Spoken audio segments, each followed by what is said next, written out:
craziest run in for the Springboks come the end of the match. Robert Marawa's take on the Boxers' stunning victory against France. South Africa is facing a 30% spike in cash in transit heists, most of them deadly. The rising trend of bogus doctors. Police arrest another fake. Usisiwe Mkwebane turns her back on the ANC and joins the EFF. Hello, I'm Jane Dutton. This is Eyewitness News. This is Eyewitness News. The losing battle against cash-in-transit heists. The country has seen more than 250 cash-in-transit robberies since January. That's a 30% increase from the same period last year. Fidelity's CEO, Wal Bartman, says 16 of their guards have been killed and 50 others injured in CIT-related incidents just this year alone. We're currently running 7 helicopters flying every day. We've increased those hours to have the visibility there. So we run more than 1,000 trucks a day. So it's difficult to monitor each and every one of them. We are in the process of building bigger vehicles, but, they're just using more and more explosives. Defence analyst Dean Windgreen says the tactics used by the CIT gangs are militaristic in nature. I strongly suspect that quite a few of the members actually have formal military training. The majority of these heists are committed in Gauteng, followed by the Eastern Cape, KZN and Limpopo. Usisiwe Mkwebane turns her back on the ANC and joins the EFF. I voluntarily joined the EFF without any motive of personal gain or material benefit, and understand that I am not entitled to any position or deployments.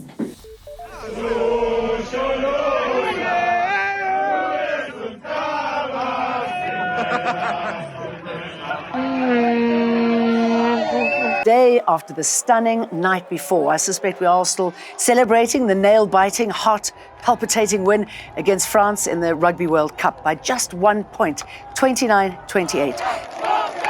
The craziest run in for the Springboks come the end of the match. I think the fans felt more exhausted. The fans felt like they had been running out for 80-plus minutes out there.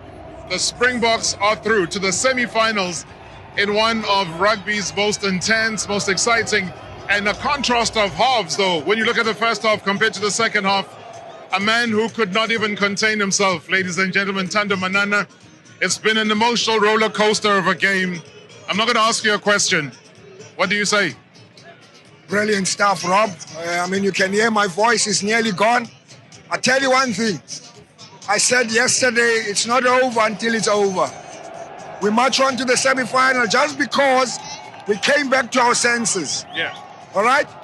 We made critical changes which people doubted it would work, but I think the coaches know what they're doing.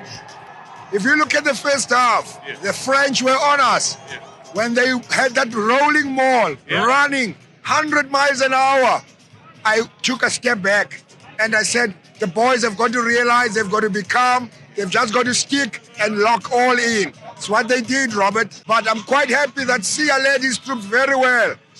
We didn't scrum well. But I give credit to Frans Malherbe. He was an acer today. If you look at Eben Etzebeth, a better second half. Why? He got a yellow card. It cost us 10 minutes. We only lost 3 points. Rob was worried for the lineouts. At some stage, we were giving it to them.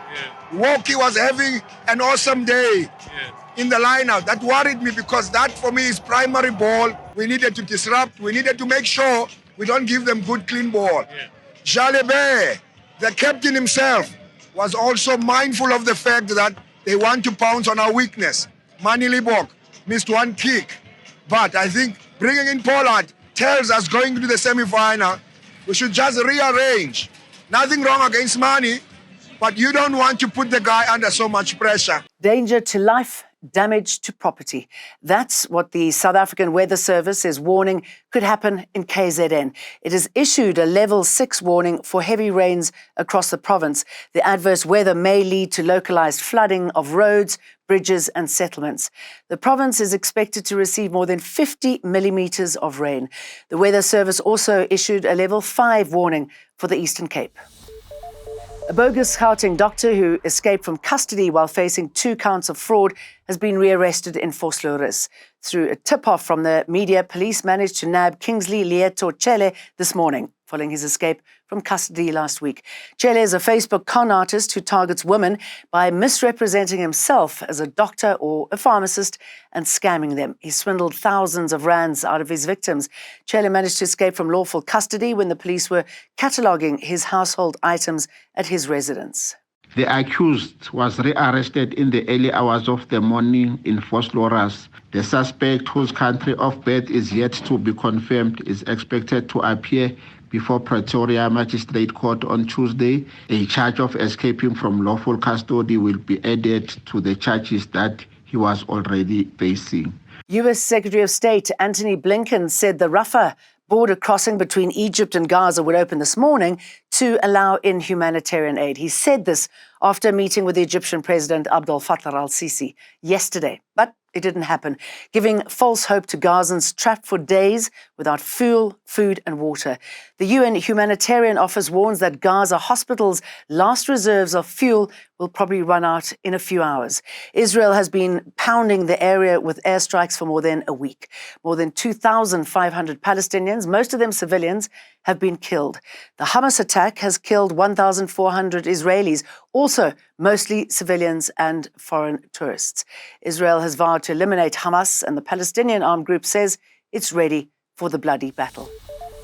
And that's it from me. See you for more tomorrow. Remember to like and subscribe. Eyewitness News. In touch, in tune, and independent. For the latest, log on to ewn.co.za or ewn.mobi.